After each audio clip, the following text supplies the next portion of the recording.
Before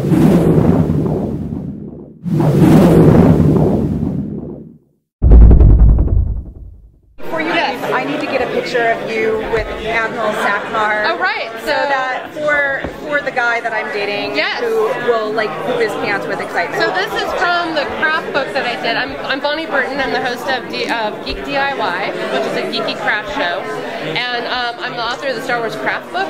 So this is Admiral Sakmar that I made out of. It looks. I'm not sure what this is, but it's like 5 years old and he's been to every convention. I really don't know how he's still alive. But it's like, it's a trap! Look at it, even in his mouth. It's like hungover puppet. But, a quick picture? Just...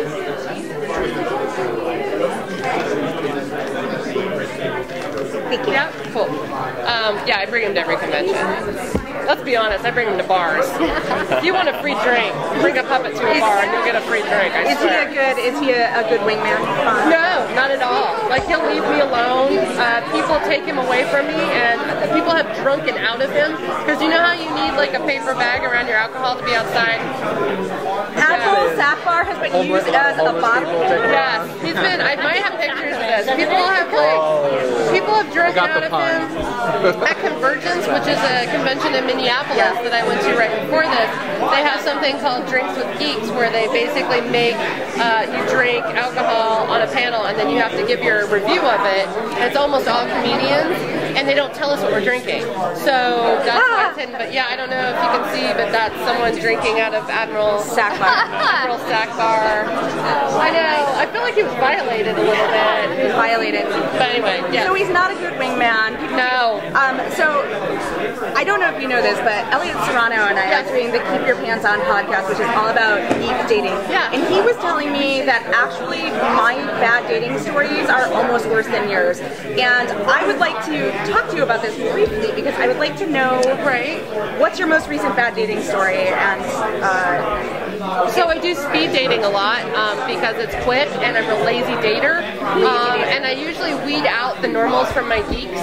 So I'll do the Voight Comp test, which is from Blade Runner. So I'll just go through the questions, and if they pick up on it, they're a geek. If they don't, it's like, or if it's all boring people and I'm stuck there, I'll start asking them questions based on their privacy passcode questions.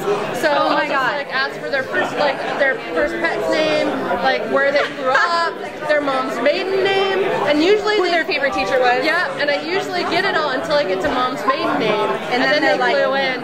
Or you find out they really love their mom, and so they talk about their mom for like ever, and you're like, yeah, red flag. So it evens out. But I feel like for Stan Lee, we should do a dating show. I don't know why we don't. Yeah. So maybe we'll do like a geek dating show where you have to like. They have speed. They do it. Yeah. They do it at C2H. Yeah, and they did it at New York Comic Con, and there was an actual reality show that was based on that. But I think we should do a scripted show. Okay, a new show is born. Look at that. Look at that. That's fantastic. You should introduce yourself. Hi guys, I'm America Young, and I'm working on Geek Therapy, which is a scripted comedy about helping people either become geeks and enter into this new world, or people whose geek obsessions have gotten a little out of control. And then I'm also the co-host of Mask and Cape, which is a weekly news magazine show, and my co-host is Kevin McShane, and we cover all things that we think are cool. And it's a great primer for if you don't know a lot about comics, watch Mask and Cape, because especially with so many movies coming up based on comics, it's kind of hard to keep track of what's based on what, continuity, all that stuff. And because I'm a comic book fan, but like I don't know everything, so I watch you guys' show all the time, so I don't sound like an idiot when people ask me about. That's awesome. Right, like so if I haven't seen something yet, and I don't want to just make up characters, so yeah, it makes sense. And there's no spoilers. Yeah. So are the people that you're trying to bring in, are they apprehensive about it and you're helping them, or are these For people? the geek therapy? Yeah. Some of them don't want to be there. Some of them are there on court order because they keep attacking people. So we have one person who's a zombie. He thinks he's a zombie apocalypse. He's obsessed with Walking Dead, and so he keeps attacking people, and so he's court ordered to come to me. That's so ripped from the headline. Yeah, it is really ripped. That's awesome. We didn't even need to. That's so great. And some of them are there because they're in couples therapy, and one's a geek and one's a nerd, and they don't know how to talk to each other. And in high school, they were both beat up, but now geeks are cool and nerds aren't. So that's how they reconcile. this is scripted, yes, not reality. So these are not real. But a lot of them are based on people that I know. Or my own experience. Because we've all had like friends who like get into really bad fights with their spouses because of what they're into, and the other one isn't. Like when I worked at Lucasfilm for 9 years. I was a senior editor at StarWars.com, and every time I go to conventions, a lot of people would come to me with their problems because there would be like a guy that was like a hardcore Star Wars fan who loved the original trilogy, and his wife loved the prequels, and they would fight over who loved what. And I was right. I don't know how many like marriages have been destroyed by Jar Jar. Yeah, a lot. I think a lot. So I feel like you should do it as maybe you should do one just as like a real show. Yeah. Just in the interim when you're not doing scripted. And find people who are actually troubled by this. Yeah, because I think your show actually might help. Or how many families are apart when the kids like the new ones and the parents don't? It's like, do they just it's a problem. It's an epidemic no one talks about. Yeah. Seriously. It's the Family epidemic that no one talks about. It's the elephant in the room. If anything you learn from this, it should be don't stay silent about your geek problems. Yeah. You know, behind closed doors. America, what's the favorite problem that your character resolves on the show? What is your favorite episode? What is your favorite issue that you tackle? Oh gosh. One of my favorites is kind of based on me. I have a really bad memory, and so it's hard for me to like quote things exactly or remember full names, even though I've seen something 12 times. And so this week we have a memento episode of a girl who comes in who's constantly being questioned as to whether her geek status, because she can't remember specific quotes or she'll misquote something and therefore people call her out. And so we're shooting it in memento style. Backwards. It's in super 5 minutes, dark. It's super gritty.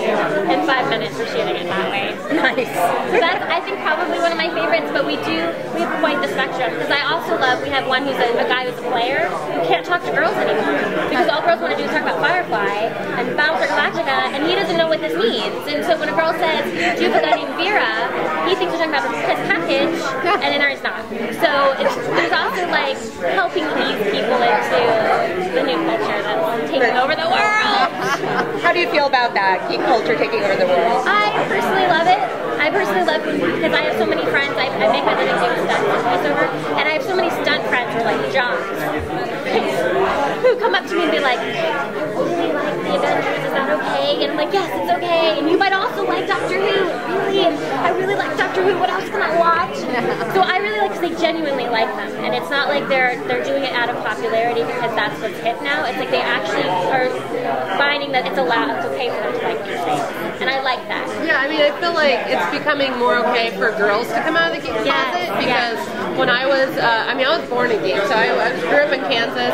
I remember reading my first Superman comic, and I was convinced I was just like him, and that I just hadn't found my pod yet that's like hidden in the barn, so I would search the barn looking for the pod. I know, I tried. I mean, I was that kid that like would squint and look at the combines in the distance and pretend they were AT-ATs coming at me, so I would like run from combines, and my dad and his coworkers were like, why is your daughter running from us with like a rolled up like greeting, like, you know, the gift wrap paper? Yeah, that was, I'd roll it up with cellophane and make lightsabers.